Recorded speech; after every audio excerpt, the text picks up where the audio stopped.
Assalamualaikum warahmatullahi wabarakatuh. Jumpa dengan saya dalam pelajaran kimia tentang unsur-unsur periode ketiga. Di periode 3 terdapat unsur natrium, magnesium, aluminium, silikon, fosfor, sulfur, klorin, dan argon. Untuk trik menghafal unsur periode 3, lihat di bagian bawah. Berikut adalah sifat keperiodikan unsur periode 3 dari Na ke Ar. Sifat yang cenderung bertambah adalah energi ionisasi, keelektronegatifan, sifat asam, dan sifat oksidator. Sedangkan dari Ar ke Na, sifat yang semakin bertambah adalah jari-jari atom, sifat logam, sifat basa, dan sifat reduktor. Tapi yang paling penting, keelektronegatifan sifat asam, sifat oksidator yang terbesar dimiliki oleh klorin.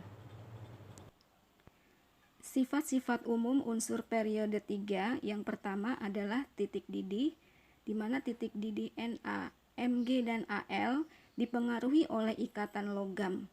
Aluminium memiliki titik leleh paling tinggi dibandingkan natrium dan magnesium, sebab ikatan logamnya lebih kuat.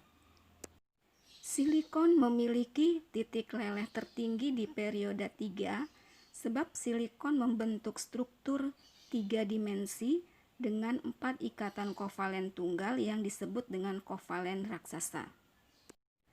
Sulfur atau belerang mempunyai titik didih yang lebih tinggi daripada unsur fosfor, sebab gaya dispersi dari molekul belerang lebih tinggi daripada molekul fosfor atau P4.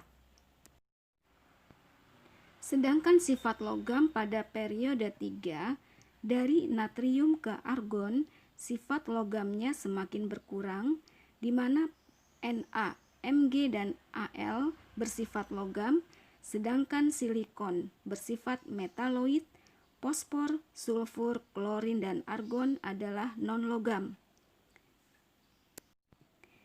Sifat yang ketiga, energi ionisasi.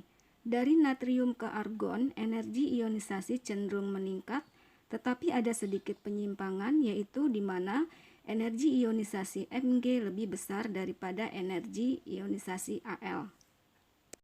Energi ionisasi fosfor lebih besar dari energi ionisasi sulfur. Kita bisa lihat dari konfigurasi elektron pada subkulit terakhir. Fosfor 3s2 3p3 pada pengisian orbitannya lebih stabil daripada sulfur.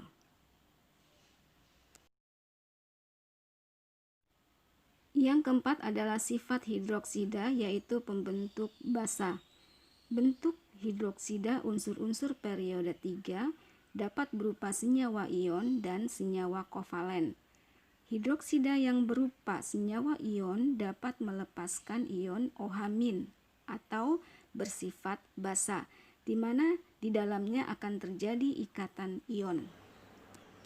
Hidroksida yang berupa senyawa kovalen dapat melepaskan ion H+ sehingga di dalamnya akan terbentuk senyawa asam. Unsur aluminium di dalam senyawanya terbentuk AlOH3 yang bersifat amfoter, sehingga dia bisa bersifat asam maupun basa.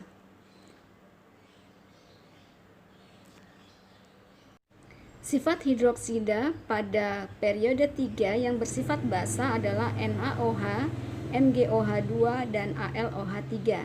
Dan hidroksida yang bersifat asam pada periode 3 adalah SiOH4, POHX, dan ClOHX. Berikut adalah pembagian unsur-unsur di dalam periode 3. Na sampai dengan sulfur berupa zat padat, klorin dan argon adalah gas, Na, Mg, Al logam, Si dan P metaloid, S, Cl, Ar adalah bukan logam. Na, Mg, dan Al merupakan sifat reduktor, Si, P, S, dan Cl merupakan oksidator, sedangkan argon bersifat inert. Na dan Mg merupakan pembentuk basa, aluminium amfoter, silikon sampai dengan klorin adalah unsur pembentuk asam, sedangkan argon tidak dapat membentuk asam ataupun basa. Kemiripan sifat diagonal. Li dengan Mg secara diagonal memiliki sifat yang sama, yaitu dapat bereaksi dengan gas nitrogen di udara, di mana hasil pembakaran Li membentuk Li2O dan Li3N, dan hasil pembakaran Mg terbentuk MgO dan Mg3N2.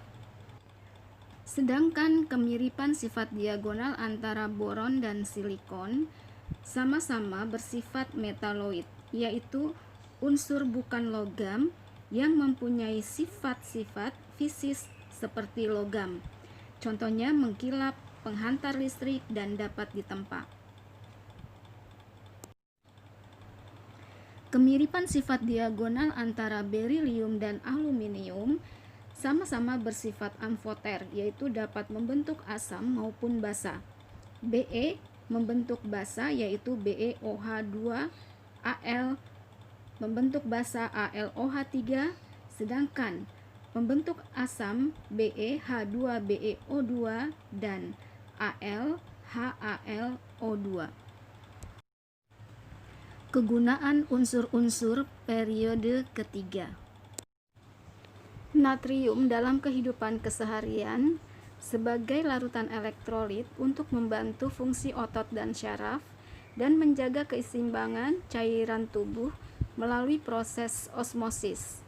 Natrium dalam bentuk senyawa NaCl sebagai penambah rasa. Pembuatan natrium yaitu dari reaksi elektrolisis lelehan natrium klorida dengan proses Dawn.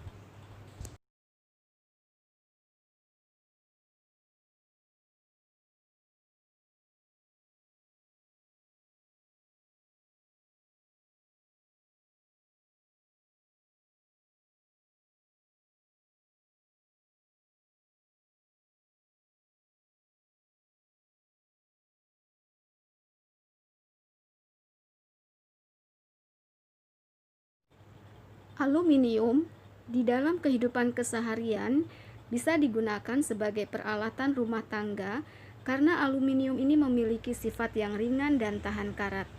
Aluminium juga bisa digunakan sebagai tawas atau aluminium sulfat untuk penjernihan air. Kemudian aluminium juga bisa digunakan sebagai alloy, yaitu paduan logam dengan Mg yang disebut dengan magnesium untuk badan pesawat.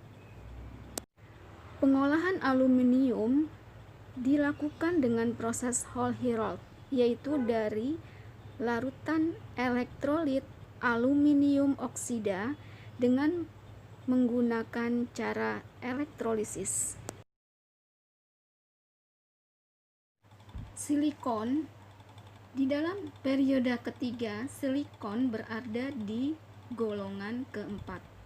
Silikon ini bersifat semikonduktor sehingga banyak digunakan untuk perangkat elektronika seperti kalkulator, transistor, komputer, dan silika atau SiO2, yaitu sebagai bahan gelas atau kaca.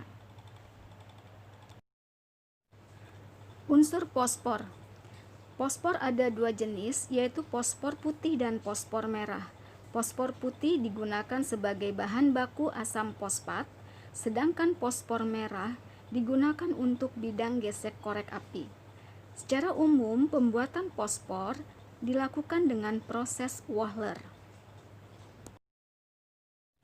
Belerang atau sulfur digunakan sebagai bahan baku pembuatan asam sulfat, dan pembuatan asam sulfat bisa dilakukan dengan proses kontak, yaitu menggunakan katalisnya V2O3, dan dengan proses bilik timbal dengan katalis campuran NO dan NO2. Secara umum pembuatan sulfur dari senyawanya dengan menggunakan proses Fras dan Sisilia.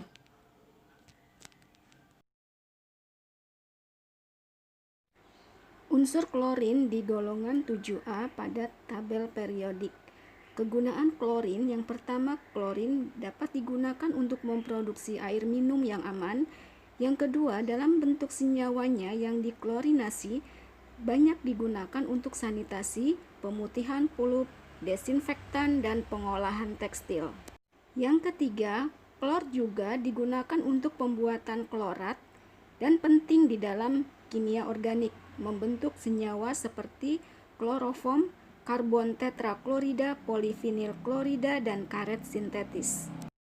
Yang keempat, klorin dari senyawa klorinnya meliputi zat warna, produk minyak bumi, obat-obatan, antiseptik, insektisida, bahan makanan, pelarut, sebagai cat, dan plastik.